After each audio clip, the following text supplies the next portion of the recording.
আপনাদের পড়ে শোনাচ্ছিলাম নাইজেল ওরবার্টনের বিখ্যাত বই a little history of philosophy. বইটি অনুবাদ করেছেন কাজী মাহবুব হাসান, শিরোনাম দিয়েছেন দর্শনের সহজ পাঠ। বইটির আজ 18তম এবং শেষ পর্ব। অধ্যায় 48, লাগামহীন রেলগাড়ি আর অনাকাঙ্ক্ষিত ভায়োলিন বাদক, ফিলিপ্পা রুথ ফুট আর জুডিথ জার্ভিস থমসন। মনে করুন, একদিন আপনি হাঁটতে বের হয়েছেন এবং দেখলেন একটি নিয়ন্ত্রণহীন ট্রেন দ্রুতবেগে ছুটে আসছে 5 জন শ্রমিকের দিকে। ট্রেনটির ড্রাইভার তার জ্ঞান হারিয়ে ফেলেছে, হয়তো তার হৃদযন্ত্রের ক্রিয়া বন্ধ হবার ফলে ট্রেনটি আর তার নিয়ন্ত্রণে নেই। যদি কিছু না করা হয়, অর্থাৎ ট্রেনটির গতিপথ যদি পরিবর্তন না করে, তাহলে ট্রেনটি তাদের সবাইকে চাপা দিয়ে মেরে ফেলবে, কারণ এটি এত দ্রুত চলছে যে তাদের কেউ এর পথ থেকে সময়মতো সরেও যেতে পারবে না।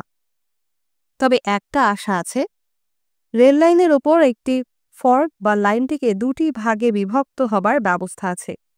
সেই 5 জন শ্রমিক যে লাইনে দাঁড়িয়ে কাজ করেছে ঠিক তার আগে, তবে অন্য লাইনটিতে দাঁড়িয়ে কাজ করছে শুধুমাত্র একজন শ্রমিক।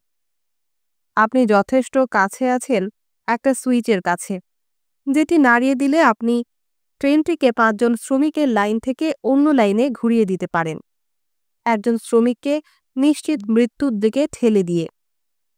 এই নিরপরাধ মানুষটিকে হত্যা করা নৈতিকভাবে সমর্থনযোগ্য? সংখ্যা বিচারে অবশ্যই। আপনি একজনকে হত্যা করে 5 জনের জীবন বাঁচাবেন। এটা অবশ্যই সুখকে ম্যাক্সিমাইজ বা সর্বোচ্চ করে। বেশিরভাগ মানুষের কাছে এটাই স্পষ্টত করার জন্য সঠিক কাজ মনে হবে। বাস্তব জীবনে খুব কঠিন হবে সুইচ নাড়ানো এবং তার পরিণতিতে কারো মৃত্যু দেখা, কিন্তু আরও বেশি খারাপ মনে হবে কিছুই না করে তার চেয়ে 5 গুণ মানুষের মৃত্যু দেখা। বিখ্যাত একটা চিন্তার পরীক্ষার বা থট এক্সপেরিমেন্ট, এটি একটি সংস্করণ যা মূলত সৃষ্টি করেছিলেন ব্রিটিশ দার্শনিক ফিলিপ্পা ফুট, যার জন্ম 1920 সালে, মৃত্যু 2010 সালে। তিনি আগ্রহী ছিলেন জানতে কেন লাইনের উপর দাঁড়ানো 5 জন মানুষের জীবন বাঁচানো নৈতিকভাবে গ্রহণযোগ্য মনে হয় এবং কেন কিছু ক্ষেত্রে অনেককে বাঁচানোর জন্য একজনকে বিসর্জন দেওয়াও নৈতিকভাবে গ্রহণযোগ্য নয়। কল্পনা করুন, সুস্থ একজন মানুষ একটা হাসপাতালের ওয়ার্ডে প্রবেশ করছে। সেই ওয়ার্ডে আরও 5 জন লোক আছেন যাদের নানা ধরনের অঙ্গ প্রতিস্থাপন করা দরকার। তাদের একজন যদি একটা হৃৎপিণ্ড না পান, তিনি অবশ্যই মারা যাবেন। অন্যজনের দরকার একটি যকৃৎ, অন্যজনের একটা কিডনি ইত্যাদি। নৈতিকভাবে বিষয়টি কি গ্রহণযোগ্য হবে যদি একজন সুস্থ রোগীকে হত্যা করে তার শরীর থেকে সেই সব অঙ্গগুলোকে সংগ্রহ করে অসুস্থ মানুষগুলোকে দেয়া হয়? স্পষ্টতই কোনো একটা সুস্থ মানুষকে হত্যা করে তার হৃৎপিণ্ড, ফুসফুস, যকৃৎ, কিডনি সরিয়ে নিয়ে বাকি 5 জনের শরীরে প্রতিস্থাপন করার বিষয়টি কারো কাছেই গ্রহণযোগ্য হবে না। কিন্তু এটাও 5 জনকে বাঁচানোর জন্য একজনকে বিসর্জন দেয়া। এটার সাথে সেই লাগামহীনভাবে ছুটে আসা ট্রেনের দৃশ্যটির পার্থক্য কি? থট এক্সপেরিমেন্ট বা চিন্তার পরীক্ষা হচ্ছে কাল্পনিক সেই পরিস্থিতি যার উদ্দেশ্য আমাদের অনুভূতিগুলো বের করে আনা, অথবা দার্শনিকরা যাকে বলেন ইনটুইশন বা সংজ্ঞা বা স্বতঃলব্ধ জ্ঞান। কোনো একটা নির্দিষ্ট বিষয় নিয়ে সেই ইনটুইশনকে বের করে আনার জন্যে দার্শনিকরা প্রায়ই এগুলো ব্যবহার করে থাকেন। চিন্তার পরীক্ষাগুলো আমাদের সুযোগ করে দেয় যে বিষয়গুলো গুরুত্বপূর্ণ সেগুলোর ওপর মনোযোগ স্থির করতে। এখানে দার্শনিক প্রশ্নটি হচ্ছে, বেশি সংখ্যক জীবনকে বাঁচাতে একটা জীবনকে বিসর্জন দেয়া কখন গ্রহণযোগ্য হতে পারে? লাগামহীনভাবে ছুটে আসা ট্রেন আমাদের এই বিষয়ে চিন্তা করতে সাহায্য করে। এটি মূল নিয়ামকগুলোকে আলাদা করে আর আমাদের প্রদর্শন করে এই ধরনের কোনো কাজের ব্যাপারে আমরা কি মনে করি, কাজটি কি সঠিক নাকি ভুল।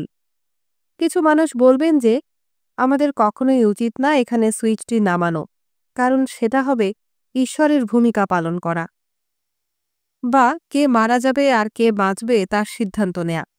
বেশিরভাগ মানুষ যদিও মনে করেন আপনার সেটা করা উচিত, কিন্তু এর সাথে সম্পর্কযুক্ত আরও উদাহরণের কথা ভাবুন। মার্কিন দার্শনিক জুডিথ জার্ভিস থমসন মূল সমস্যার এই সংস্করণটির কথা ভেবেছিলেন।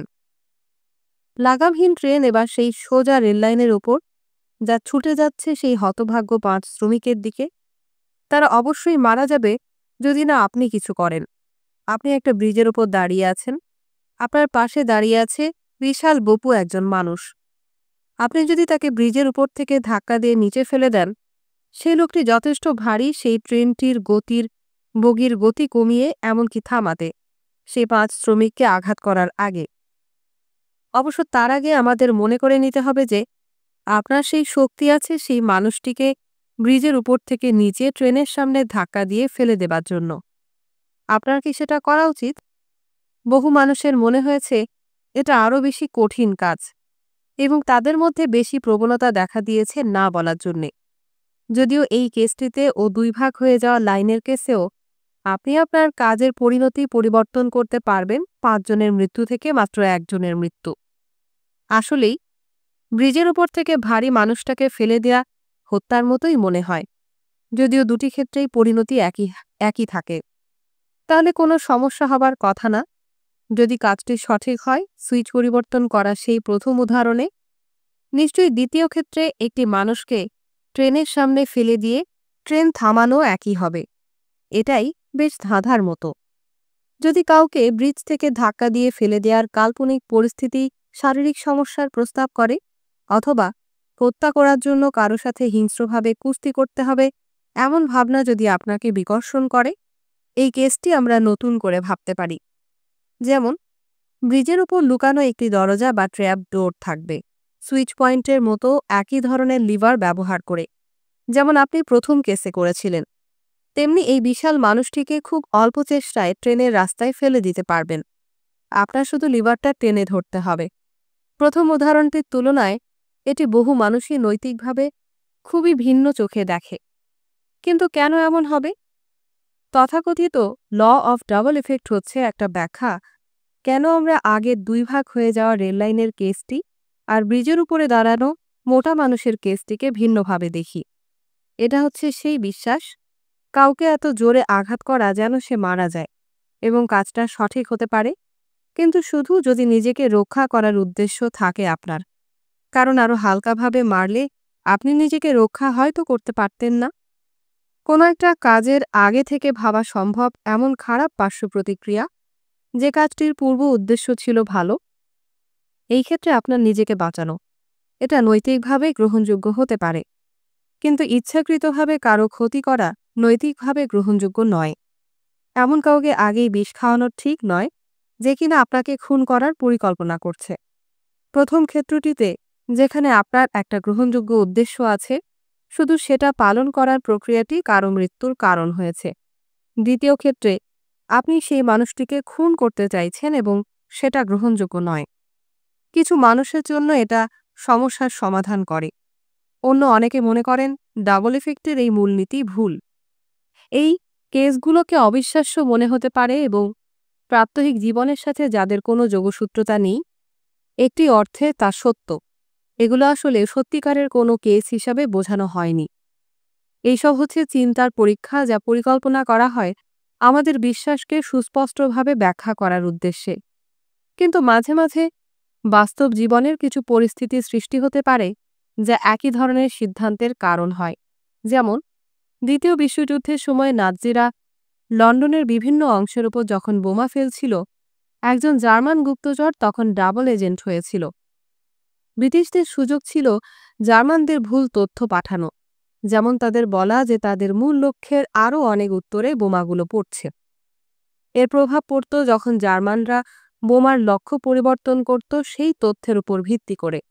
সুতরাং জনবহুল লন্ডনে বোমা না পড়ে সেটি পড়তে আরও দক্ষিণে কেন্ট বা সারেতে। অন্যার্থে একটা সম্ভাবনা ছিল এমন কোনো তথ্য পাচার করার জন্য যা অল্প সংখ্যক মানুষের মৃত্যুর কারণ হতে পারত।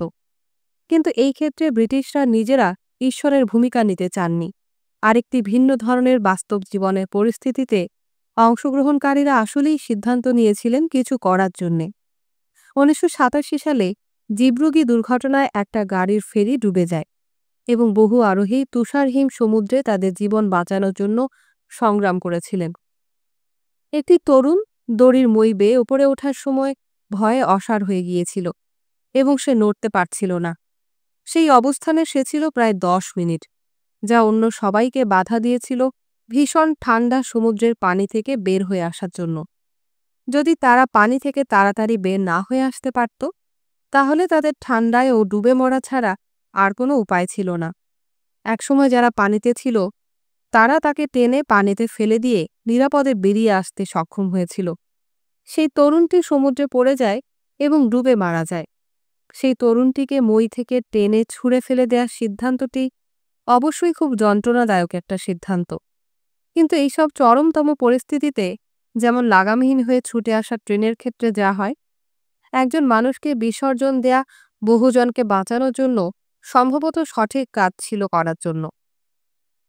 দার্শনিকরা এখনও তর্ক করে যাচ্ছেন ট্রেনের উদাহরণটির ব্যাপারে এবং কিভাবে এটা সমাধান করা উচিত সে বিষয়ে।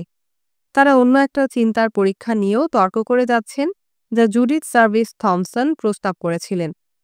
এই চিন্তার পরীক্ষাটি দেখাচ্ছে একজন মহিলা যিনি জন্মনিরোধক পদ্ধতি ব্যবহার করেন, কিন্তু তিনি তারপরও গর্ভবতী হন। সেই শিশুটির জন্ম দেওয়ার প্রক্রিয়াটি সম্পূর্ণ করার ক্ষেত্রে তার কোনো নৈতিক দায়িত্ব নেই। তিনি একটি গর্ভপাত করিয়ে নিতে পারেন নৈতিকভাবে কোনো অন্যায় না করে। এই পরিস্থিতিতে শিশু জন্ম দেয়া হবে দয়া বা করুণার একটি কাজ, কিন্তু অবশ্যই কর্তব্য নয়।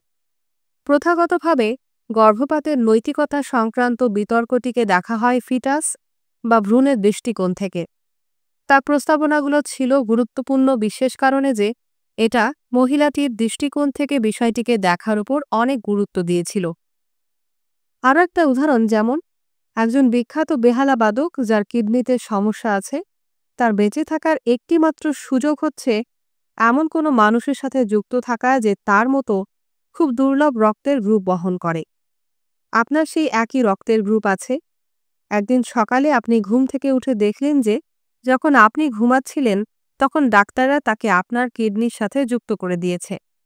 থমসন প্রস্তাব করেন, এই ধরনের পরিস্থিতিতে আপনার কোনো নৈতিক দায়িত্ব কিংবা কর্তব্য নেই তার সাথে আপনার নিজেকে যুক্ত করে রাখা, এমনকি যখন কিনা আপনি জানেন সে মারা যাবে যদি আপনি টিউবটি টেনে বের করে নেন। একইভাবে তিনি প্রস্তাব করেন, যদি কোনো নারী গর্ভবতী হয় যখন কিনা সে জন্মনিরোধক খাচ্ছে, বিকাশমান ভ্রূণ তার মধ্যে যে আছে তার কোনো স্বয়ংক্রিয় অধিকার নেই তার শরীর ব্যবহার করার জন্য। এই ভ্রূণটি সেই ভায়োলিন বাদকের মতো। থমসনের এই উদাহরণটি প্রস্তাবের আগে বহু মানুষ ভাবতেন যে গুরুত্বপূর্ণ প্রশ্নটি হচ্ছে ভ্রূণ কোনো ব্যক্তি বা পার্সন কি না। তারা বিশ্বাস করতেন যে যদি তারা দেখতে পারেন যে একটা ভ্রূণ আসলে একজন পার্সন বা ব্যক্তি, তাহলে গর্ভপাত অবশ্যই প্রতিটি ক্ষেত্রে অনৈতিক হবে। থমসনের চিন্তার পরীক্ষা প্রস্তাব করেছিল যে এমনকি যখন ভ্রূণ একটি পার্সনও, সেটি অবশ্যই প্রশ্নটিকে সমাধান করে না। অবশ্যই সবাই তার এই উত্তরের সাথে একমত হননি। কিছু মানুষ এখনও ভাবেন যে আপনার ঈশ্বরের ভূমিকা নেওয়া উচিত না, এমনকি যদি আপনি জেগে ওঠেও দেখেন বেহালাবাদক আপনার কিডনির সাথে যুক্ত হয়ে আছেন। খুবই কঠিন একটি জীবন হবে যদি না অবশ্যই আপনি বেহালার সুর ভালোবাসেন, কিন্তু তারপরেও এটা ভুল হবে বেহালাবাদককে হত্যা করা, এমনকি যদিও আপনি তাকে সাহায্য করার বিষয়টি নির্বাচন করেননি।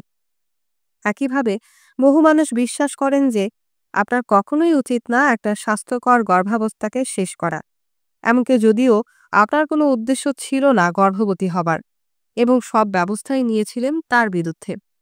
খুব বুদ্ধিমত্তার সাথে সাজানো চিন্তা পরীক্ষা যা করে তা হলো এই সব মতানৈক্যের ভিত্তিতে থাকা মূল নীতিগুলোকে বের করে আনা। অধ্যায় ৪৯, অজ্ঞতার মাধ্যমে ন্যায় বিচার, জন রলস। হয়তো আপনি বিত্তবান কেউ, হয়তো আপনি অতি ধনী, যাদের বলা হয় সুপার রিচ, কিন্তু আমরা অধিকাংশই তা নই। আর কিছু মানুষ খুবই দরিদ্র, এতই দরিদ্র যে তারা তাদের সংক্ষিপ্ত জীবনের বেশিরভাগ অংশই কাটায় অনাহার, ক্ষুধা আর নানা রোগে আক্রান্ত হয়ে। স্পষ্টতই যা ন্যায় বিচার অথবা নৈতিকভাবে সঠিক বলে মনে হয় না, আর অবশ্যই সেটা তা নয়। পৃথিবীতে যদি আসলেই সত্যিকারের ন্যায় বিচার থাকত, তাহলে কোনো শিশুই অভুক্ত থাকত না, যখন কিনা কিছু মানুষের এত বেশি পরিমাণ টাকা আছে যে তারা জানেনই না সেটা দিয়ে কী করবেন। অসুস্থ হলে প্রত্যেকেরই ভালো চিকিৎসা সেবা পাবার সুযোগ থাকত। যুক্তরাষ্ট্র কিংবা যুক্তরাজ্যের দরিদ্রদের চেয়ে আফ্রিকার দরিদ্ররা এত বেশি খারাপ অবস্থায় থাকত না।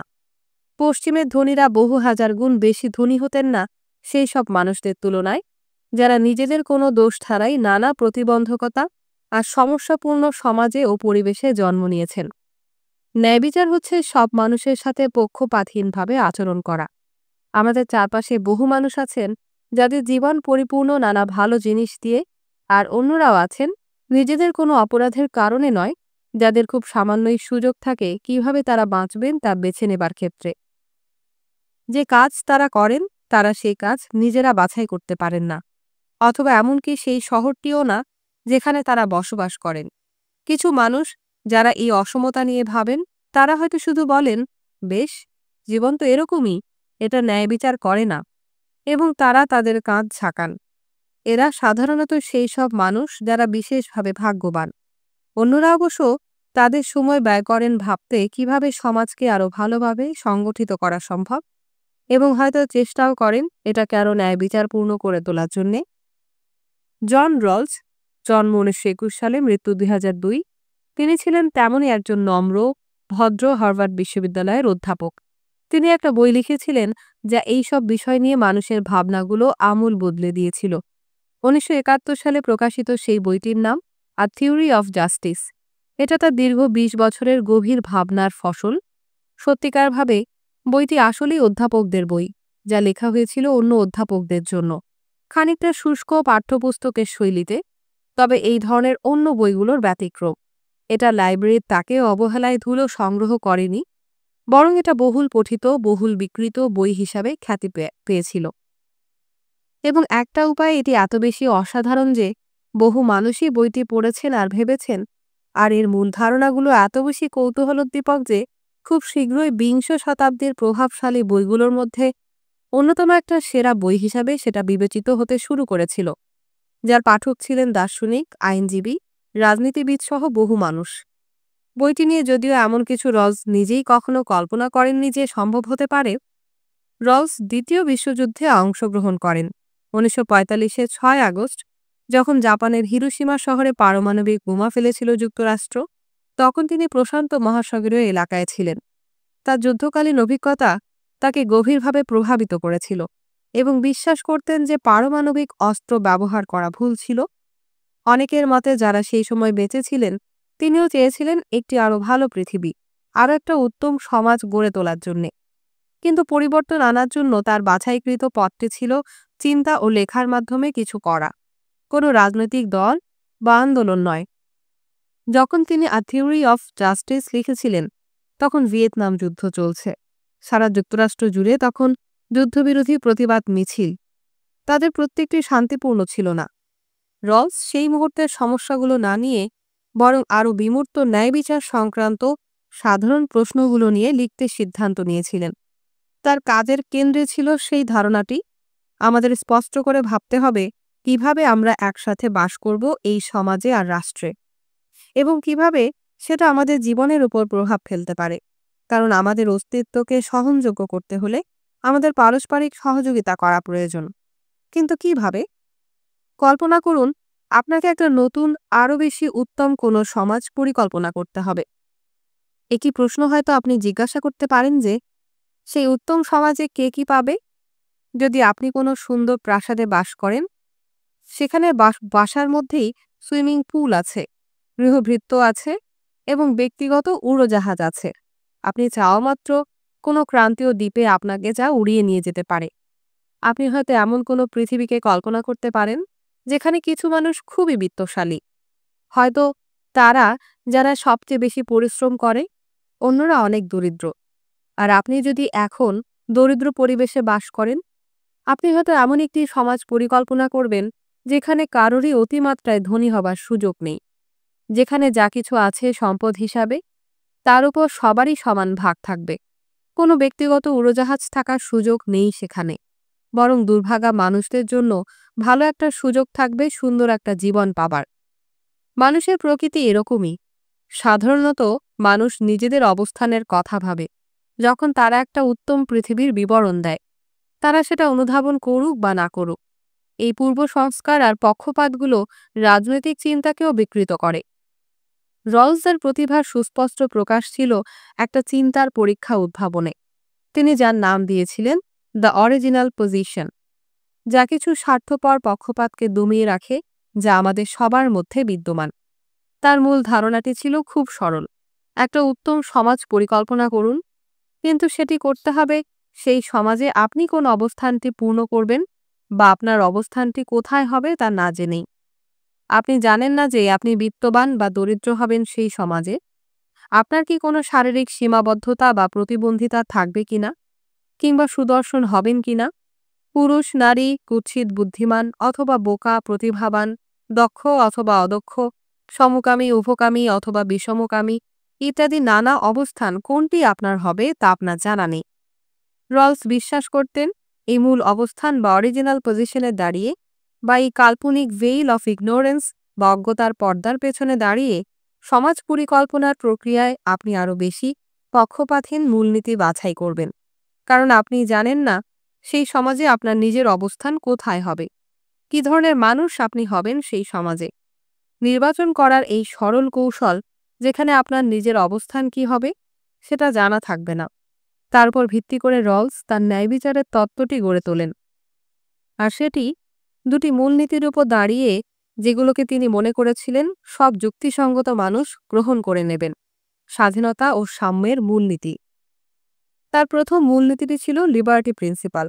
এটা দাবি করছে সবারই মৌলিক কিছু স্বাধীনতা থাকতে হবে, এবং যা অবশ্যই কেড়ে নেওয়া যাবে না, যেমন বিশ্বাসের স্বাধীনতা, তাদের নেতা নির্বাচনে ভোট দেবার স্বাধীনতা এবং মত প্রকাশের ব্যাপক স্বাধীনতা। এমনকি যখন এই সব কিছু স্বাধীনতা সীমাবদ্ধ করলে যদি সংখ্যাগরিষ্ঠ মানুষের জীবন উন্নত হয়, তারপরও রলস মনে করতেন এটা এত বেশি গুরুত্বপূর্ণ যে এই স্বাধীনতাকে সুরক্ষা করা উচিত সবার আগে। সব উদারনীতিবাদীদের মতোই রলস এইসব মৌলিক স্বাধীনতার ওপর গুরুত্ব দিয়েছিলেন অনেক বেশি। তিনি দৃঢ়ভাবে বিশ্বাস করতেন যে প্রত্যেকেরই এই অধিকার থাকা উচিত, কারোরই সেগুলো কেড়ে নেওয়া উচিত না। রলসের দ্বিতীয় মূলনীতি দ্য ডিফারেন্স প্রিন্সিপাল মূলত সাম্য বিষয়ক। সমাজকে এমনভাবে সংগঠিত করতে হবে যেন সেটি আরও সমপরিমাণ সম্পদ আর সুযোগ দেয় তাদেরকে, যারা সবচেয়ে বেশি সুযোগ বঞ্চিত। যদি সবাই ভিন্ন ভিন্ন পরিমাণ অর্থ উপার্জন করে, তাহলে সেই অসাম্যকে কেবল তখনই অনুমতি দেয়া যায় যদি সেটা যারা খারাপ আছে তাদেরকে সরাসরিভাবে সাহায্য করে। সর্বনিম্ন বেতন পায় এমন কোনো শ্রমিকের চেয়ে কোনো একজন ব্যাংকার 10,000 গুণ বেশি বেতন পেতে পারেন শুধু তখনই যদি সেখানে কম বেতন পাওয়া শ্রমিক সরাসরি উপকৃত হয় এবং বেশি পরিমাণ অর্থ পায়। তার পক্ষে কখনো যা আয় করা সম্ভব হতো না যদি ব্যাংকারকে এর চেয়ে কম বেতন ভাতা দেয়া হতো। যদি রলস দায়িত্বে থাকতেন, তাহলে কারোরই আর অস্বাভাবিক মাত্রার বোনাস পাওয়া লাগত না, যদি না সবচেয়ে দরিদ্রতমরা সেই পরিণতিতে বেশি টাকা পেতেন। রলস মনে করতেন এমনই একটি পৃথিবী কোনো যুক্তিসঙ্গত মানুষের কাছে বেছে নেবার কথা, যদি তারা না জানেন তারা নিজেরা কি ধনী না গরিব হবেন। রলসের আগে দার্শনিক আর রাজনীতিবিদরা, যারা ভাবতেন কার কি পাওয়া উচিত, তারা প্রায়ই এমন কোনো পরিস্থিতির সমর্থন করেছেন যা সর্বোচ্চ গড়পড়তার সম্পদ উৎপাদন করে। এর মানে হতে পারে যে কিছু মানুষ সুপার রিচ হতে পারে, বহু মাঝারি ধনী হবে, এবং অল্প কিছু খুব গরিব হতে পারে। কিন্তু রলস মনে করতেন এই পরিস্থিতি আরও খারাপ সেই পরিস্থিতির চেয়ে যেখানে কোনো সুপার রিচ নেই, কিন্তু সবারই অপেক্ষাকৃত কম বেশি সমান ভাগ আছে, যদিও গড় সম্পদের পরিমাণ অপেক্ষাকৃত কম।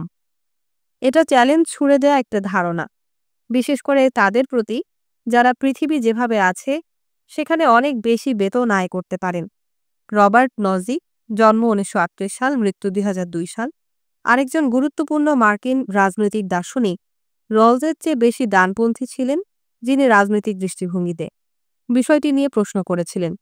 নিশ্চয়ই কোনো একজন ভক্ত, যিনি খুব ভালো একজন বাস্কেটবল খেলোয়াড়কে দেখতে আসেন, টিকিটের মূল্য থেকে একটি অংশ সেই খেলোয়াড়কে দান করার স্বাধীনতা থাকা উচিত। এভাবে নিজেদের টাকা খরচ করার অধিকার তাদের আছে। আর যদি মিলিয়ন সংখ্যক দর্শক তাকে দেখতে আসেন, তবে নজিক মনে করতেন সেই খেলোয়াড় মিলিয়ন ডলারই আয় করবে ন্যায়সঙ্গতভাবে। রলস পুরোপুরিভাবে এই দৃষ্টিভঙ্গির বিরুদ্ধে ছিলেন। এই ধরনের কোনো সমঝোতার কারণে যতক্ষণ না গরিবরা আরও বেশি ধনী হবে। রলস যুক্তি দেন, তাহলে বাস্কেটবল খেলোয়াড়দের ব্যক্তিগত আয়কে এত উচ্চমাত্রায় বাড়তে দেওয়ার অনুমতি দেওয়া উচিত না। বিতর্কিতভাবে রলস বিশ্বাস করতেন যে প্রতিভাবান কোনো ক্রীড়াবিদ বা খুবই বুদ্ধিমান কোনো মানুষ হওয়া মানে এই না যে স্বয়ংক্রিয়ভাবে তাদের অনেক বেশি টাকা আয় করার অধিকার আছে। অধিক আংশিকভাবে এর কারণ ছিল তিনি বিশ্বাস করতেন এই দক্ষতা আর যোগ্যতাগুলো শুধু ভাগ্যের ব্যাপার। শুধু আপনি বেশি কিছু পাবার যোগ্যতা রাখেন না কারণ আপনি যথেষ্ট ভাগ্যবান যে দ্রুত দৌড়াতে পারেন বা খুব ভালো বল খেলতে পারেন, অথবা আপনি খুবই মেধাবী। খেলোয়াড়ি বা বুদ্ধিমত্তার প্রতিভা হচ্ছে প্রাকৃতিক লটারিতে জেতার পরিণতি মাত্র। বহু মানুষ অবশ্য দৃঢ়ভাবেই দ্বিমত পোষণ করবেন রলসের সাথে, এবং তারা মনে করেন যে এমন কিছু শ্রেষ্ঠত্বকে বিশেষভাবে পুরস্কৃত করা উচিত। কিন্তু রলস ভাবতেন কোনো কিছু খুব ভালো হওয়া আর আরও বেশি পারিশ্রমিক পাবার দাবির মধ্যে কোনো বাধ্যতামূলক স্বয়ংক্রিয় যোগসূত্রতা নেই। কিন্তু কি হতে পারে যদি অজ্ঞতার সেই পর্দা বা ভেইল অফ ইগনোরেন্সের পেছনে দাঁড়িয়ে কিছু মানুষ বাজি রাখা শ্রেয়তর মনে করেন? কি হতে পারে যদি সেই মানুষগুলো ভাবেন জীবন এমন একটি লটারি এবং তারা নিশ্চিত করতে চান সমাজে আকর্ষণীয় কিছু পথ থাকবে যেগুলো দখল করা যেতে পারে? জুয়ারিরা স্পষ্টতই সেই ঝুঁকিও নিচ্ছে যে তারা সমাজে দরিদ্র অবস্থানটিও পেতে পারেন যদি তাদের একটা সুযোগ থাকে অন্তত ধনী হবারও। সুতরাং তারা এমন একটি পৃথিবী চাইবেন যেখানে বৈচিত্র্যময় ব্যাপ্তির অর্থনৈতিক সম্ভাবনা থাকবে। রলস যেমন চাইছেন তার চেয়েও বেশি। রলস বিশ্বাস করতেন যে যুক্তিসঙ্গত মানুষ তাদের জীবন নিয়ে বাজি খেলতে চায় না এভাবে। হয়তো তার এই ধারণাটি ভুল ছিল। আমরা অনেকেই অনুভব করি যে আমাদের সমাজ খানিকটা অথবা এমনকি পুরোটাই অন্যায়ভাবেই পক্ষপাতদুষ্ট। কিন্তু আমাদের জন্য বেশ কষ্টকর হয়ে যায় যখন আমরা আমাদের অবিচারের সেই ধারণাটিকে ক্ষমতাবানদের কাছে এমন কোনো উপায় উপস্থাপন করার চেষ্টা করি যা শুনলে যৌক্তিক মনে হতে পারে, বিশেষ করে যেখানে কোনো ধরনের ব্যক্তিগত তিক্ততা বা ঘৃণা নেই। সেজন্যই আমাদের জন রসকে দরকার। বিংশ শতাব্দীর এই মার্কিন দার্শনিক আমাদের চমৎকার আঁটোসাঁটো একটি মডেল দিয়েছিলেন সেগুলো শনাক্ত করার জন্যে যা আসলেই অন্যায্য হতে পারে এবং কিভাবে সেগুলো সমাধান করার আমাদের পক্ষে সমর্থন জোগাড় করতে পারি। 1921 সালে বাল্টিমোরে জন্ম নেয়া রলস খুব অল্প বয়স থেকে আধুনিক পৃথিবীর অন্যায় আর অবিচারগুলো দেখেছিলেন ও প্রতিক্রিয়াও দেখেছিলেন।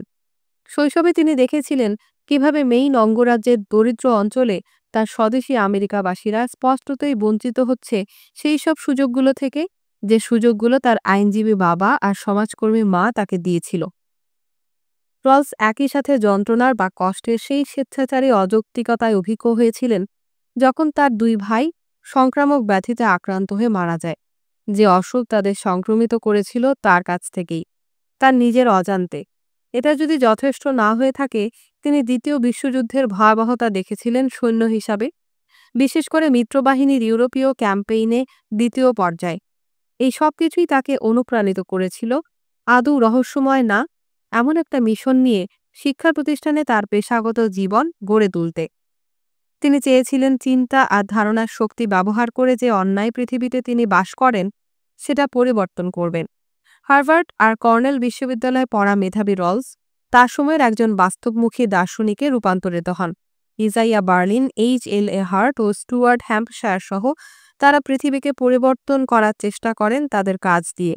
তারা পরস্পরের বন্ধুতেও পরিণত হন। 1971 সালে আ থিওরি অফ জাস্টিস প্রকাশিত হবার পর রলস মূলত সুপরিচিত হয়ে ওঠেন, আর তিনি সে কারণে এখনও শ্রদ্ধেয়। ব্যক্তিগতভাবে সফলতা কখনো প্রভাবিত করেনি রলসকে। তিনি খুব বিনয়ী আর দয়ালু মানুষ ছিলেন। তিনি অন্যদের ভাবনাগুলোকে রাজনৈতিক ও ব্যক্তিগত দুটি স্তরেই গুরুত্বের সাথে গ্রহণ করেছিলেন। আধুনিক বিশ্বের ন্যায়বিচার সম্বন্ধে তিনি মূলত যা ভাবতেন: ১. সবকিছু এখন যেভাবে আছে সেটা পুরোপুরিভাবে অন্যায্য। সব পরিসংখ্যানই ইঙ্গিত দিচ্ছে সমাজে কাঠামোগত অবিচার আছে। আয়ুষ্কাল ও আয়ের তুলনামূলক পরিসংখ্যান আমাদের একটি অনস্বীকার্য নীতিকথার দিকে নির্দেশনা দেয়। কিন্তু তারপরও দিনের পর দিন আমাদের জন্য কঠিন হয়ে পড়ে এই অন্যায্যতাকে গুরুত্বের সাথে গ্রহণ করার জন্য, বিশেষ করে আমাদের নিজেদের জীবনের সংশ্লিষ্টতায়। এর কারণ শতকণ্ঠ আমাদের সারাক্ষণই বলছে যে আমরা যদি কাজ করিও আমাদের উচ্চাকাঙ্ক্ষা থাকে আমরা অবশ্যই পারব। রলস খুব ভালো করেই জানতেন যে কিভাবে আমেরিকান ড্রিম রাজনৈতিক পদ্ধতি আর কাঠামো থেকে প্রবেশ করছে প্রতিটি মানুষের হৃদয়ে, এবং তিনি জানতেন এর ক্ষতিকর প্রভাবগুলো।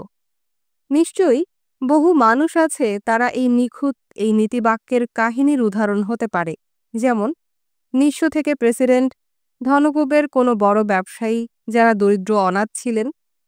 আনন্দের সাথে গণমাধ্যমগুলো তাদেরকে আমাদের সামনে উপস্থাপন করে। তাহলে কেন আমরা আমাদের ভাগ্য নিয়ে অভিযোগ করতে পারি যখন কিনা তারা উন্নতির শিখরে উঠতে পেরেছে? রলস বিষয়টি কখনোই মেনে নেননি। নিশ্চয়ই তিনি জানতেন অসাধারণ কিছু সফলতার গল্প, কিন্তু তিনি একজন পরিসংখ্যানবিদও ছিলেন।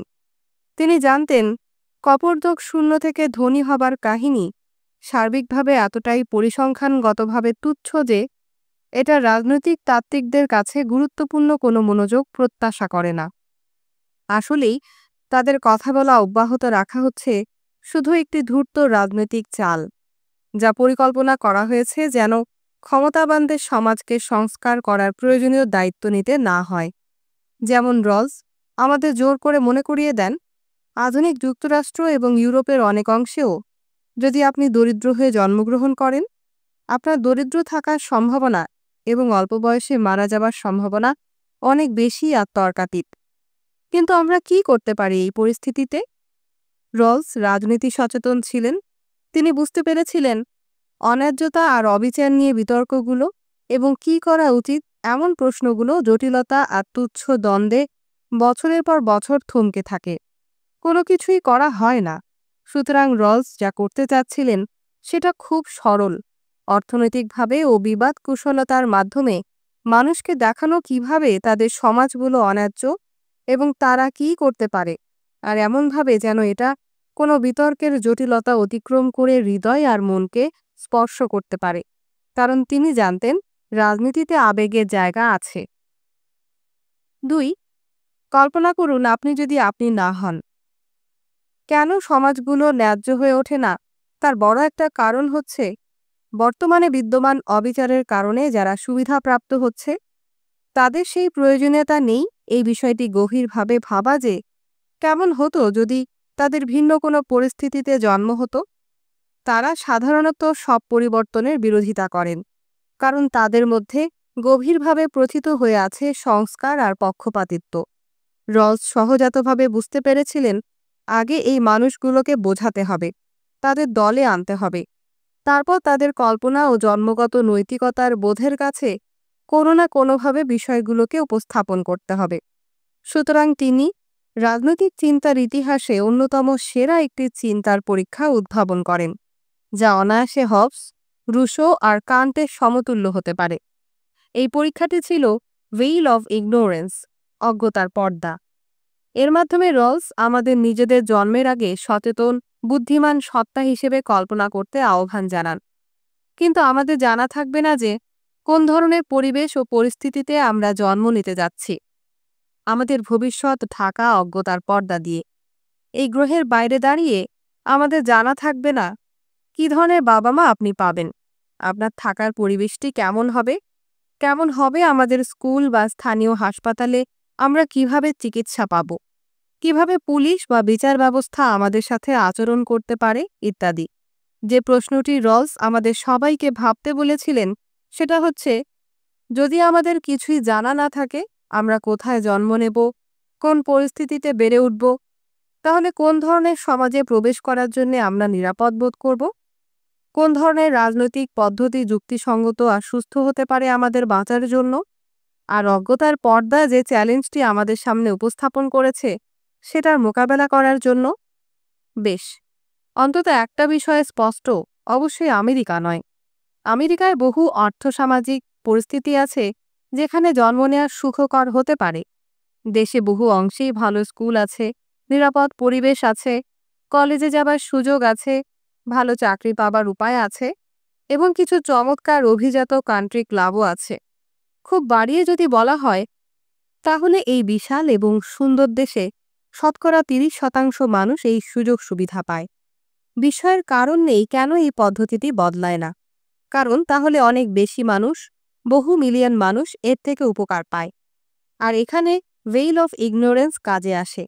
এটা আমাদের সেই মানুষগুলো যারা ভালো করেছে তাদের নিয়ে চিন্তা করতে বাধা দেয়, বরং আমাদের দৃষ্টি আকর্ষণ করে সেই ভয়াবহ ঝুঁকিটার দিকে যা সংশ্লিষ্ট থাকে অজ্ঞতার পর্দার আড়ালে কোনো লটারির মাধ্যমে যুক্তরাষ্ট্রের সমাজে প্রবেশ করার সাথে।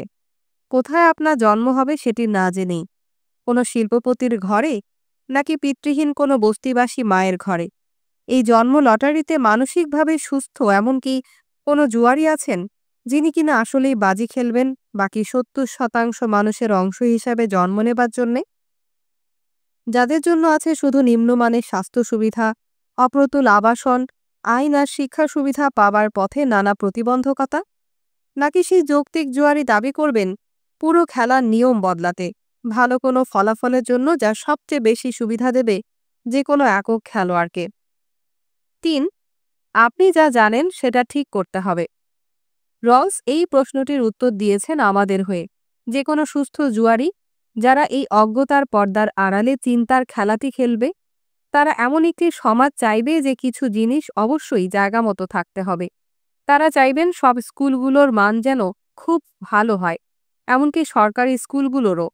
হাসপাতালগুলো যেন চমৎকার চিকিৎসা সেবা দেয়, সবগুলো, এমনকি যেগুলো বিনামূল্যে চিকিৎসা দেয় সেগুলোও। তারা সবাই এমন আইন কাঠামো চাইবে যা নিরপেক্ষ আর ন্যায় বিচার নিশ্চিত করে। সবার জন্য উপযুক্ত বাসস্থান হবে। এই অজ্ঞতার পর্দা সবাইকে বাধ্য করে মেনে নিতে যে দেশে তারা আসলেই চাইছেন জন্ম নিতে, সেই দেশটি হয়তো ডেনমার্ক বা সুইজারল্যান্ডের মতো কোনো দেশ হবে। এর মানে এমন কোনো দেশ যেখানে আপনার যেখানেই জন্ম হোক না কেন আপনি খুব খারাপ কোনো পরিস্থিতিতে পড়বেন না। সেখানে যানবাহন ব্যবস্থা, স্কুল, হাসপাতাল এবং রাজনৈতিক পদ্ধতি থাকবে যেটা যথেষ্ট পরিমাণ ভালো। সমাজের কোন স্তরে আপনার জন্ম হচ্ছে তার উপর বিষয়টা নির্ভর করবে না। অন্যার্থে আপনি জানেন কোন ধরনের সমাজে আপনি বাস করতে চান। কিন্তু সেই বিষয়টির উপর আপনি শুধু নজর দেননি এখন অবধি। রলসের এই চিন্তার পরীক্ষাটি আমাদের সুযোগ করে দেয় নৈর্ব্যক্তিকভাবে ভাবতে, বিস্তারিতভাবে একটা ন্যায্য সমাজ দেখতে কেমন হতে পারে। যখন আমরা সিদ্ধান্ত নেব আমাদের সম্পদ বন্টনে, আমাদের নিজেদের পক্ষপাতিত্ব অতিক্রম করে আমাদের নিজেদের জিজ্ঞাসা করতে হবে, এই বিষয়টি নিয়ে আমি কিভাবে অনুভব করতে পারি যদি আমি অজ্ঞতার পর্দার আড়ালে দাঁড়িয়ে থাকি? আর ন্যায্য উত্তরটি আবির্ভূত হবে সরাসরি যখন আমরা ভাবব সবচেয়ে খারাপ পরিস্থিতিতেও যদি আমাদের জন্ম হয়, তারপরেও স্বাচ্ছন্দ্যে থাকার জন্য আমাদের আসলে কি দরকার। ৪. এরপরে কি করতে হবে? অনেক কিছু নির্ভর করছে আপনার সমাজে যা সমস্যা আছে তার উপর। এই অর্থে রলস উপযোগীভাবে অন্ধবিশ্বাসী ছিলেন না। তিনি শনাক্ত করেছিলেন যে অজ্ঞতার পর্দার পরীক্ষা ভিন্ন ভিন্ন সমস্যা নিয়ে আসবে ভিন্ন ভিন্ন প্রসঙ্গে। কারো জন্য অগ্রাধিকার হবে বায়ুদূষণ বন্ধ করা, অন্যদের জন্য স্কুল পদ্ধতির পরিবর্তন। কিন্তু যখন তিনি বিংশ শতাব্দীর শেষাংশে যুক্তরাষ্ট্রের কথা ভাবছিলেন, রলস দেখতে পাচ্ছিলেন কিছু স্পষ্ট বিষয় আছে যেখানে কিছু করা প্রয়োজন। শিক্ষা ব্যবস্থাকে রাতারাতি উন্নত করতে হবে। নির্বাচনের জন্য ধনী যেমন সুযোগ পাবে, দরিদ্রদেরও তেমন সুযোগ থাকা উচিত। সব পর্যায়ে স্বাস্থ্যসেবার মান উন্নয়ন করতে হবে।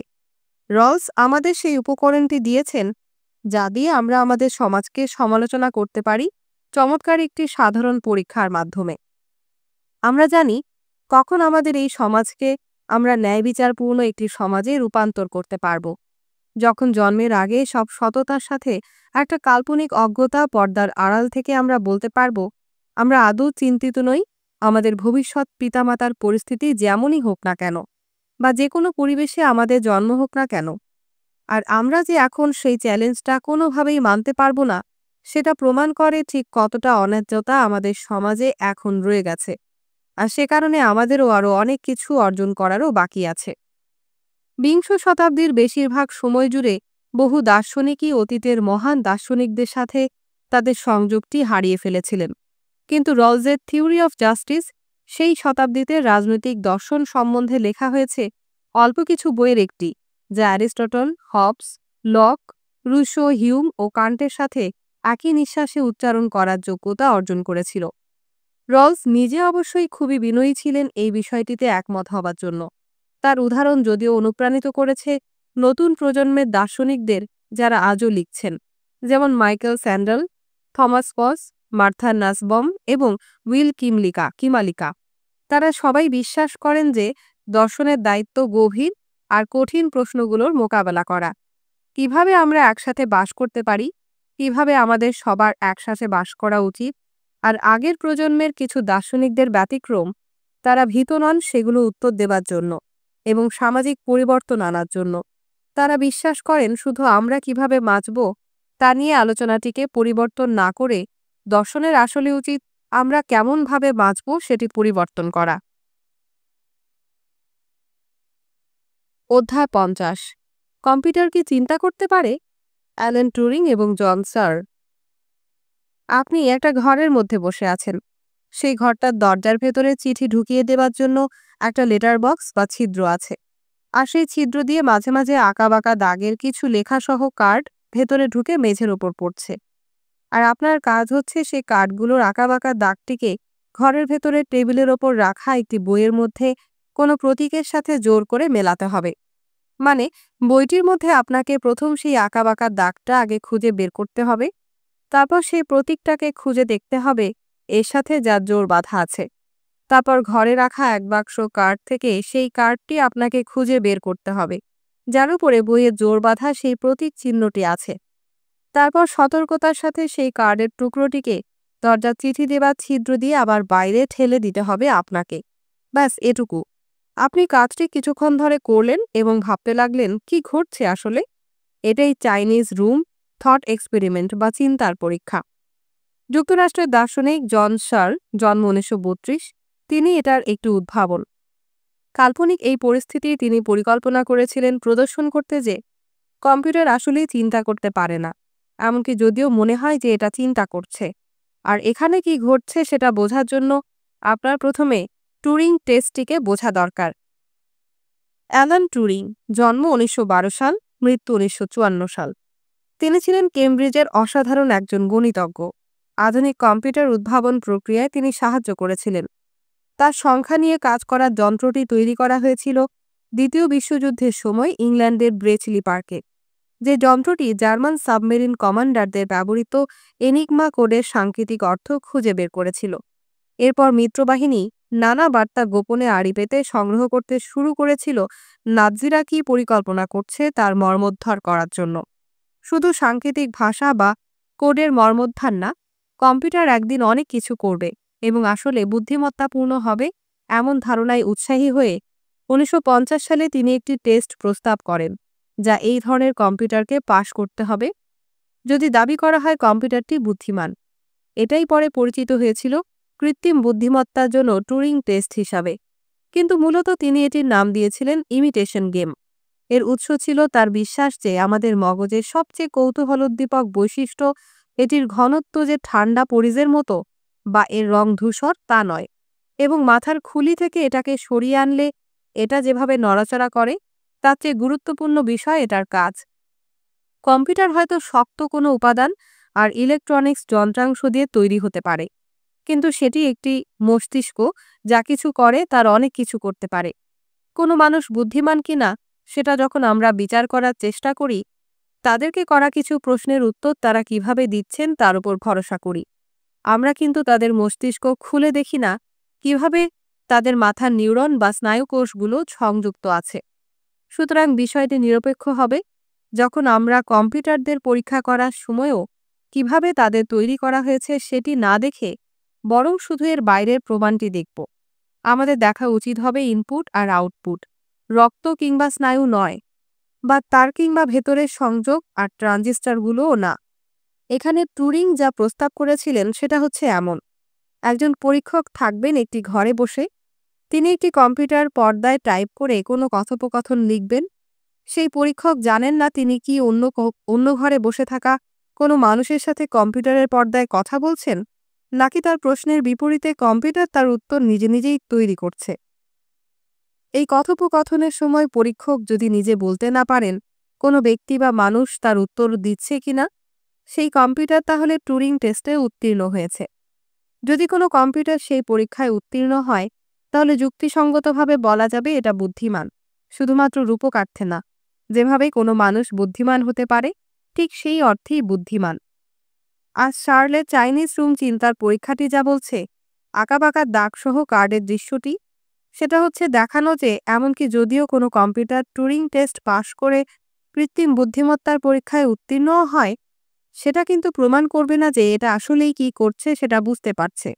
মনে করে দেখুন, আপনি সেই ঘরে বসে অদ্ভুত সব প্রতীক লেটার বক্সের মধ্য দিয়ে ঘরের মধ্যে আসছে, আর আপনি পরিচালিত হচ্ছেন একটি রুল বুক বা নিয়মের বই দ্বারা। আপনার জন্য এটা অর্থহীন কাজ, এবং আপনার কোনো ধারণা নেই যে আপনি কি এবং কেন কাজটি করছেন। কিন্তু কোনো কিছু অনুধাবন না করেই আপনি প্রশ্নের উত্তর দিচ্ছেন চীনা ভাষায়। কিন্তু আপনি শুধু ইংরেজিতেই কথা বলতে পারেন এবং চীনা ভাষা আপনার জানা নেই। কিন্তু যে চিহ্নগুলো ভেতরে আসছে সেগুলো চীনা ভাষায় লেখা প্রশ্ন। আর যে প্রতীকসহ কার্ডগুলো আপনি তাকে ফেরত দিচ্ছেন নিয়মের বইটির সাথে মিলিয়ে, সেগুলো সেই প্রশ্নগুলোর সম্ভাব্য উত্তর। আপনি সহ এই চাইনিজ রুমটি টুরিংয়ের ইমিটেশন গেমে জয়লাভ করবে। আপনি এমনভাবে উত্তর দিয়ে যাবেন যে সেটা বাইরের লোকটিকে বোকা বানাবে, এমন ভাবিয়ে যে আপনি আসলেই বুঝতে পারছেন আপনি কি বলছেন। সুতরাং এটা প্রস্তাব করছে একটা কম্পিউটার যা টুরিং টেস্ট পাশ করে সেটা আসলে বুদ্ধিমান নয়, কারণ রুমের ভিতর থেকে আপনার কোনো ধারণা নেই কি বিষয়ে কথা বা আলোচনা হচ্ছে। শার্ল ভাবতেন কম্পিউটার হচ্ছে এমন কেউ যে চাইনিজ রুমে বসে আছে। তাদের আসলে বুদ্ধিমত্তা নেই এবং তারা চিন্তাও করতে পারে না। তারা যা করে সেটা হলো নিয়ম মেনে প্রতীকগুলো মেলায়, যা তাদের নির্মাতারা তাদের মধ্যে প্রোগ্রাম করে দিয়েছেন। যে প্রক্রিয়াটি তারা ব্যবহার করে সেগুলো সফটওয়্যারের মধ্যে নির্দিষ্ট করা থাকে, কিন্তু সেটা খুবই ভিন্ন কোনো কিছু বোঝা অথবা সত্যিকারের কোনো বুদ্ধিমত্তা থাকার চেয়ে। অন্যভাবে বিষয়টি বলা যেতে পারে যে মানুষগুলো কম্পিউটার প্রোগ্রাম করেন, তারা একটিকে একটি সিনট্যাক্স দেয়। তার মানে তারা কিছু নিয়ম বেঁধে দেয় সঠিক কি অনুক্রমে প্রতীকগুলো প্রক্রিয়াজাত করতে হবে, কিন্তু তারা কোনো সেমান্টিক্স তাদের দেয় না, অর্থাৎ তারা এই প্রতীকগুলোর অর্থ দেয় না। মানুষ যখন কথা বলে তারা কিছু বোঝাতে চায়, তার চিন্তাগুলো নানাভাবে পৃথিবীর সাথে সম্পর্কযুক্ত। কম্পিউটার যা মনে হয় কিছু বোঝাচ্ছে সেটা শুধুমাত্র মানব চিন্তাকে অনুকরণ করছে, কিছুটা কোনো তোতা পাখির মতো। যদিও তোতা পাখি মানুষের কথা অনুকরণ করতে পারে, এটা কখনোই আসলে বুঝতে পারে না শব্দগুলো কি বোঝাচ্ছে। একইভাবে শার্লের মতে কম্পিউটারও আসলে বুঝতে পারে না বা কোনো কিছু নিয়ে চিন্তাও করতে পারে না। আপনি সেমান্টিক্স পাবেন না শুধুমাত্র সিনট্যাক্স থেকে। শার্লের এই চিন্তার পরীক্ষাটির একটি সমালোচনা ছিল যে এটি শুধু সেই ঘরে বসে থাকা মানুষটি কি ঘটছে সেটি বুঝতে পারছে কিনা সেই প্রশ্নটির দিকে নজর দিয়েছে, কিন্তু এটা ভুল। মানুষটি পুরো সিস্টেমে শুধু একটি অংশ। এমনকি যদি সেই মানুষটি নাও বুঝতে পারে কি ঘটছে, হয়তো পুরো সিস্টেম বিষয়টি বুঝতে পারছে, যার মধ্যে অন্তর্ভুক্ত ঘর, কোডবুক, প্রতীক ইত্যাদি। এই অভিযোগের উত্তরে শার্ল তার চিন্তার পরীক্ষাটির খানিকটা পরিবর্তন করেছিলেন। ঘরে একটি ব্যক্তিকে কল্পনা করে যে কিনা প্রতীকগুলো নিয়ে নাড়াচাড়া করছে। কল্পনা করুন এই মানুষটি পুরো নিয়মের বইটি মুখস্থ করেছে এবং তারপর বাইরের একটি মাঠের মধ্যে দাঁড়িয়ে সঠিক প্রতীকসহ কার্ড হস্তান্তর করছে। তখনও এই ব্যক্তিটি বুঝবে না প্রতিটি প্রশ্ন আসলে কি বোঝাচ্ছে, এমনকি যখন চীনা ভাষায় তাকে জিজ্ঞাসা করা প্রশ্নগুলো সঠিক উত্তর দিচ্ছে সে। সুতরাং বোঝার ব্যাপারটি তাই শুধু সঠিক উত্তর দেওয়ার মধ্যে সীমাবদ্ধ নয়।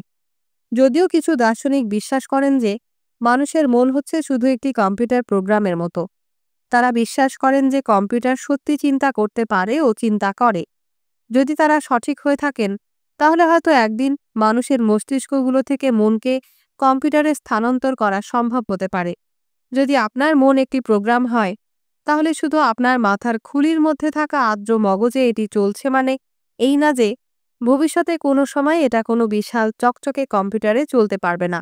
যদি অতি বুদ্ধিমান সুপার কম্পিউটারের সহায়তায় কেউ ম্যাপ করতে সক্ষম হয় হাজার কোটি সংযোগকে, যা দিয়ে আপনার মন তৈরি, তাহলে হয়তো একদিন মৃত্যুর পরও আমাদের বেঁচে থাকা সম্ভব হবে।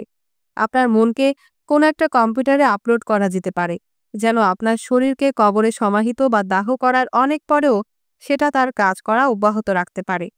কিন্তু সেটা অস্তিত্ব টিকিয়ে রাখার জন্য আদৌ কোনো ভালো উপায় কিনা সেটা আরেকটা প্রশ্ন।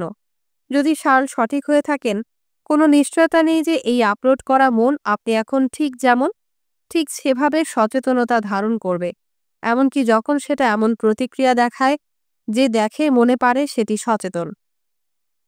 7 বছর আগে লেখার সময় টুরিং অবশ্য বিশ্বাস করতে পেরেছিলেন যে একদিন কম্পিউটার সত্যিই চিন্তা করতে পারবে। যদি তিনি সঠিক হয়ে থাকেন, খুব বেশি দিন সময় নেই আমরা তাদের দর্শন নিয়ে ভাবতে দেখব। আমাদের মনকে মৃত্যুর পরও তারা বেঁচে থাকার সুযোগ দেবে এমন কিছু হবার চেয়ে বরং সেটি হবার সম্ভাবনা অনেক বেশি। আমাদের কিভাবে বাঁচা উচিত বা বাস্তবতার প্রকৃতি সম্বন্ধে মৌলিক প্রশ্নগুলো নিয়ে হয়তো একদিন কম্পিউটারদের কৌতূহলোদ্দীপক কিছু বলার থাকবে, যে প্রশ্নগুলো নিয়ে দার্শনিকরা ভাবছেন কয়েক হাজার বছর ধরে। যদিও সেটা হবার আগে রক্তমাংসের দার্শনিকদের উপর আমাদের নির্ভর করার প্রয়োজন আছে, যারা এই বিষয়গুলো সম্বন্ধে আমাদের চিন্তাগুলোকে জটমুক্ত করতে পারবেন। অধ্যায় ৫১। একজন আধুনিক গোমাছি, পিটার সিঙ্গার। আপনি একটা বাগানে, যেখানে আপনি জানেন যে একটা পুকুর আছে। হঠাৎ করে পুকুরের পানিতে কিছু পড়ার শব্দ এবং চিৎকার শুনতে পেলেন। আপনি বুঝতে পারলেন যে একটা শিশু পানিতে পড়ে গেছে এবং সে ডুবে মারা যেতে পারে। কি করবেন আপনি? আপনি কি কিছু না করে পাশ দিয়ে হেঁটে চলে যাবেন? এমনকি যদিও আপনি কথা দিয়েছেন এক বন্ধুর সাথে দেখা করবেন, আর অপেক্ষা করলে দেরি হয়ে যাবে সেখানে পৌঁছাতে। পুকুরটা খুব গভীর না, কিন্তু খুবই কর্দমাক্ত। আপনার সবচেয়ে ভালো জুতাটা নষ্ট হবে যদি আপনি সাহায্য করতে চান, কিন্তু আপনার আশা করা ঠিক হবে না যে অন্য মানুষরাও সেটা বুঝবে যদি আপনি পানিতে লাফিয়ে না পড়েন শিশুটিকে বাঁচাতে। বিষয়টা মানুষ আর জীবনকে মূল্য দেবার বিষয়। একজন শিশুর জীবন অনেক বেশি মূল্যবান যে কোনো মূল্যেরই একজোড়া জুতার চেয়ে, এমনকি সবচেয়ে মূল্যবান কোনো গাড়ির চেয়েও। আর এর ব্যতিক্রম কিছু যারা ভাবেন তারা আসলেই এক ধরনের অমানব। আপনি পানিতে ঝাঁপিয়ে পড়তেন এমন পরিস্থিতিতে, তাই না? অবশ্যই আপনি সেটি করবেন। কিন্তু আবার ধরুন আপনি সম্ভবত যথেষ্ট পরিমাণ টাকা আয় করেন। উন্নয়নশীল দেশের কোনো শিশুকে অনাহারে বা কোনো ক্রান্তীয় ব্যাধিতে আক্রান্ত হয়ে মারা যাওয়ার থেকে বাঁচানোর ক্ষমতা আপনার আছে।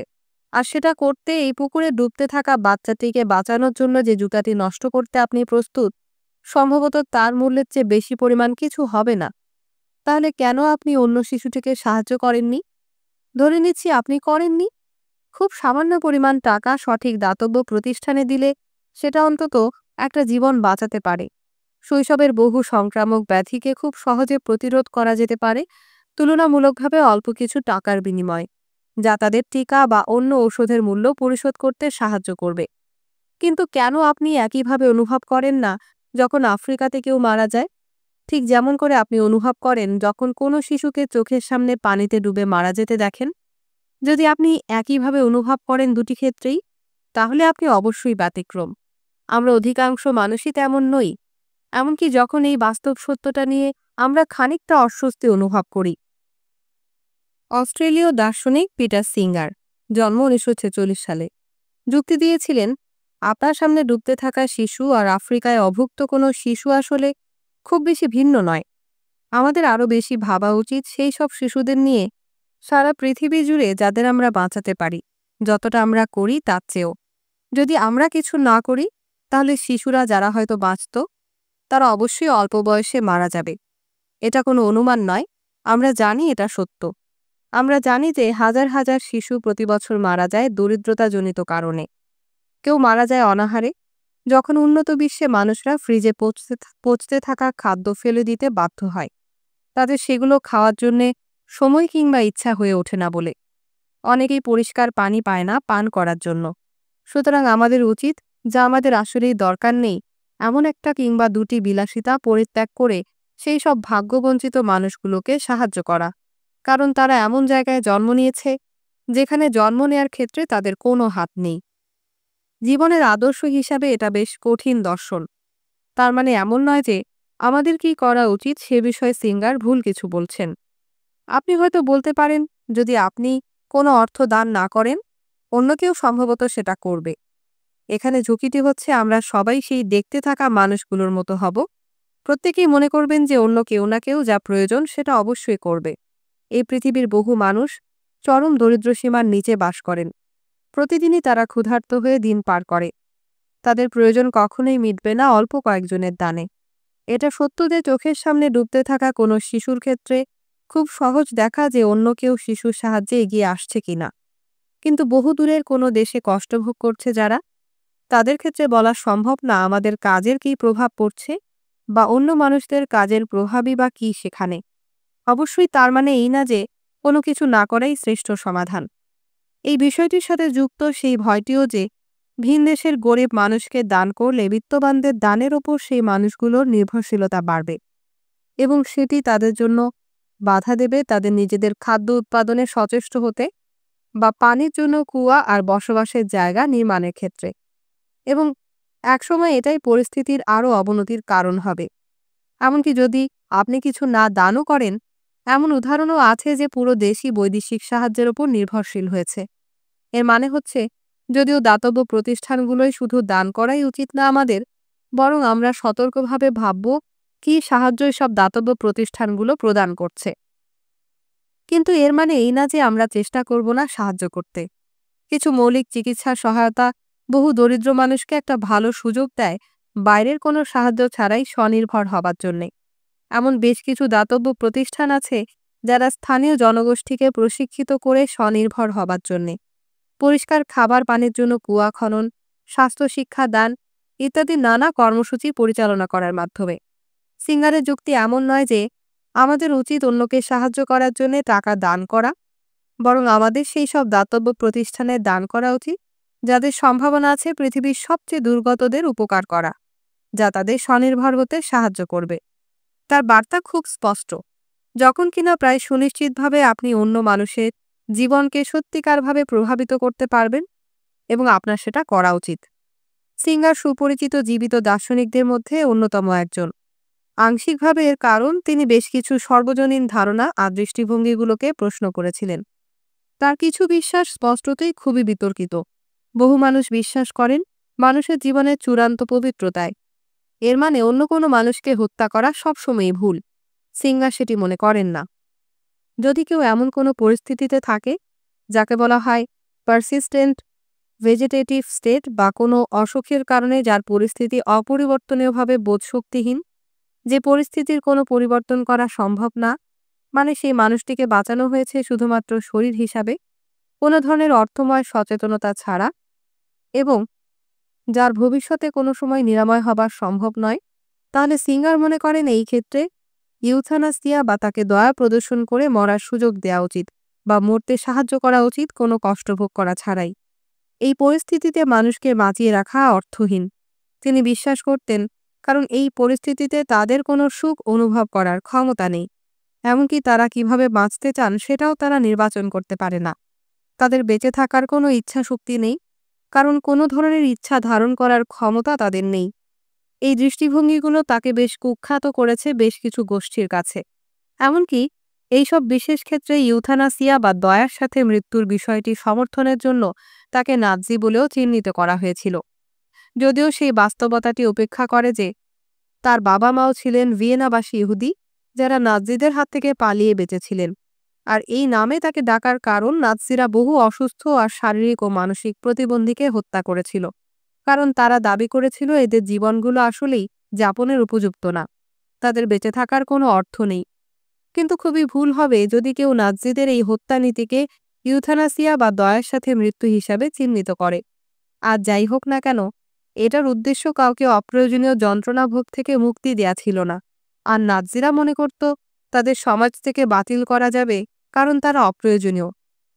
তাদের ভাষায় ইউজলেস মাউথস, যাদের খাওয়াতে হবে কিন্তু তারা কোনো কাজ করতে পারবে না, এবং তারা মনে করত এরা তাদের তথাকথিত শুদ্ধ এরিয়ান বর্ণকে দূষিত করছে।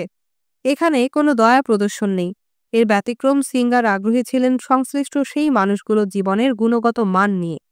নাৎজি নীতির কোনো অংশকেই তিনি সমর্থন করতেন না, কিন্তু তার সমালোচকরা তার দৃষ্টিভঙ্গি ঠিক ততটাই বিকৃত করেছিল যেন একই রকম মনে হয়।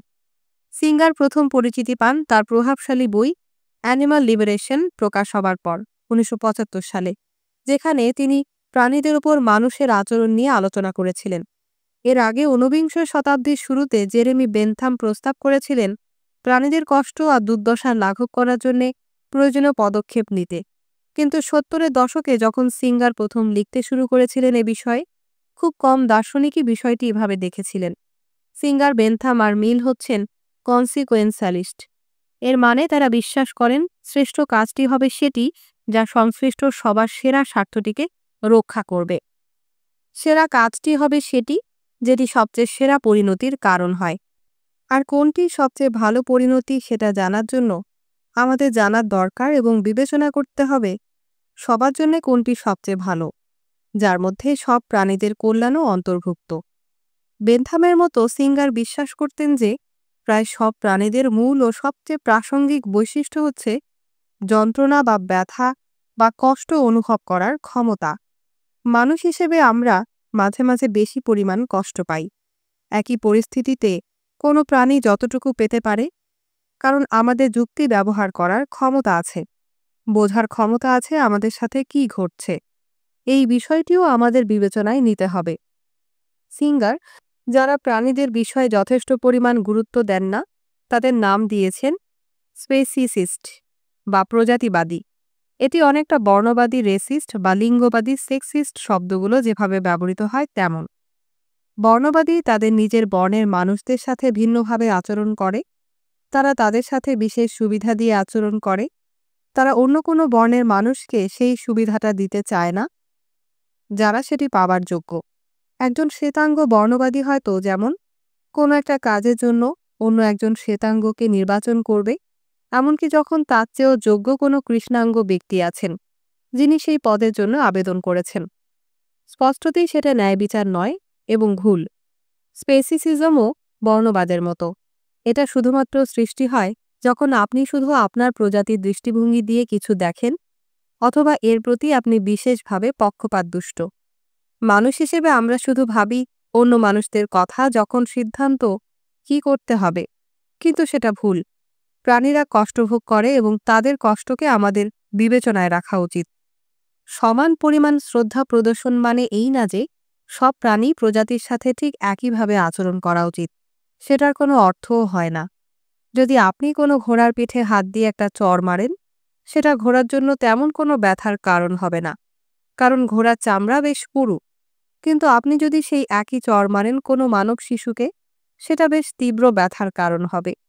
কিন্তু আপনি যদি যথেষ্ট তীব্রতার সাথে কোনো ঘোড়াকে আঘাত করেন, কোনো শিশুকে সেই চড় মারলে যেমন ব্যথা হতে পারত সেই পরিমাণ ব্যথা সৃষ্টি করার জন্য, তাহলে সেটা কোনো শিশুকে চড় মারার মতোই নৈতিকভাবে ভুল কাজ।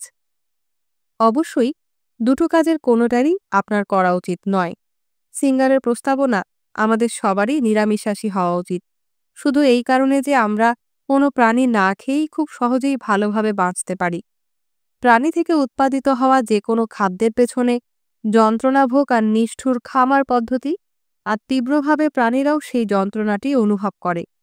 কোনো খামারে চাষ করা মুরগিদের যেমন রাখা হয় খুবই ক্ষুদ্র সংকীর্ণ খাঁচায়, কিছু শূকরকে এমনভাবে আটকে রাখা হয় যে তারা এমনকি পাশ ফিরতেও পারে না। আর গবাদি পশুদের জবাই করার পদ্ধতি খুবই যন্ত্রণাময় তাদের জন্য।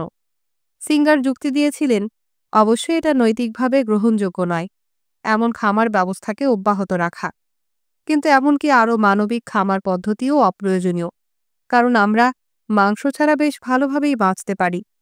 আর তার মূলনীতির সাথে বিশ্বস্ততা প্রদর্শন করে তিনি এমনকি তার একটা বইয়ে ডাল বানানোর রেসিপি প্রকাশ করেছিলেন তার পাঠকদের মাংসের বিকল্প আমিষ খোঁজার জন্য অনুপ্রাণিত করার জন্য। খামারে চাষ করা প্রাণীরাই শুধু মানুষদের দ্বারা নির্যাতিত হয় না, বিজ্ঞানীরাও প্রাণীদের ব্যবহার করেন তাদের গবেষণায়। শুধু ইঁদুর কিংবা গিনিপিগ নয়, বিড়াল, কুকুর, বানর এবং শিম্পাঞ্জিদেরও আমরা পরীক্ষাগারে দেখি। তাদের অনেকেই নানা ধরনের যন্ত্রণা আর নির্যাতনের শিকার হতে হয় যখন তাদের শরীরে নানা ঔষধ কিংবা বৈদ্যুতিক শক দেয়া হয়। কোনো একটা গবেষণা নৈতিকভাবে আমাদের কাছে গ্রহণযোগ্য কিনা সেটা পরীক্ষা করার জন্য তার সিঙ্গার টেস্টটি প্রস্তাব করেছিল। আমরা কি সেই একই পরীক্ষাটি কোনো মস্তিষ্ক ক্ষতিগ্রস্ত হয়েছে এমন কারো ওপর করতে পারব? যদি সেটা না পারি, তিনি বিশ্বাস করেন, তাহলে সেই ধরনের মানসিক সচেতনা আছে এমন কোনো প্রাণীর ওপর সেই পরীক্ষাটি করা অনৈতিক। তার এই পরীক্ষাটি খুবই কঠিন এবং খুব বেশি পরীক্ষা এই টেস্টটি পাশ করতে পারবে না। ব্যবহারিক ক্ষেত্রে সিঙ্গার প্রাণীদের গবেষণায় ব্যবহার করার বিষয়টি বিরোধিতা করেন। নৈতিকতার প্রশ্নগুলোর উত্তর অনুসন্ধানে সিঙ্গারের সার্বিক পদ্ধতির ভিত্তি হচ্ছে কনসিস্টেন্সি বা সঙ্গতি বা পূর্বাপর মিলের ধারণা। এর মানে হচ্ছে একই ধরনের বিষয়গুলোকে একইভাবে আমাদের দেখতে হবে। তার কাছে বিষয়টি যুক্তির যে যদি মানুষের ক্ষতি করা ভুল হয়, যদি সেটা যন্ত্রণা বা ব্যথার কারণ হয়ে থাকে, তাহলে অন্য প্রাণীদের যন্ত্রণা ভোগ করার বিষয়টিরও আমরা তাদের সাথে কিভাবে আচরণ করব সেটাকে প্রভাবিত করা উচিত। যদি কোনো প্রাণীর ক্ষতি করলে কোনো মানুষের ক্ষতি যতটা যন্ত্রণা সৃষ্টি করে তার চেয়ে বেশি যন্ত্রণার কারণ হয়, তাহলে যদি বাধ্য করা হয়, তবে উত্তম হবে প্রাণী ও মানুষের মধ্যে যন্ত্রণা দেওয়ার জন্য মানুষকেই বেছে নেয়া।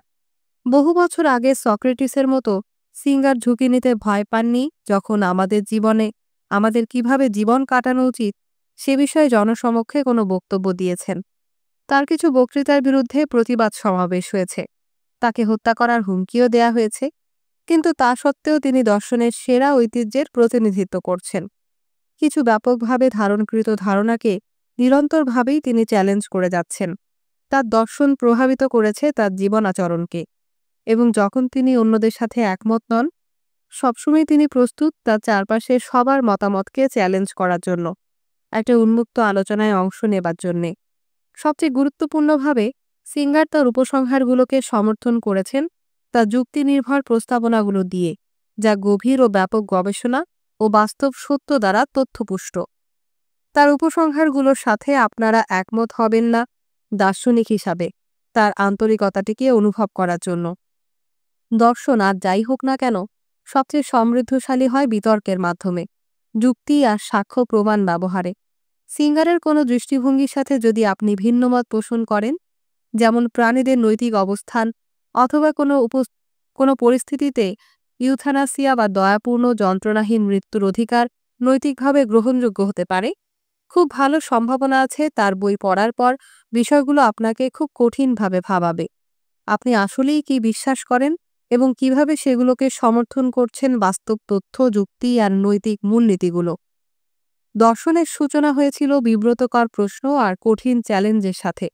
সক্রেটিস যেমন গোমাছি হিসাবে পরিচিতি পেয়েছিলেন, দার্শনিক পিটার সিঙ্গারের মতো আজকের সময়ের গোমাছি যখন আছেন, খুবই ভালো সম্ভাবনা আছে যে সক্রেটিসের সেই চেতনাও অব্যাহত থাকবে ভবিষ্যতের রূপ দেবার জন্য।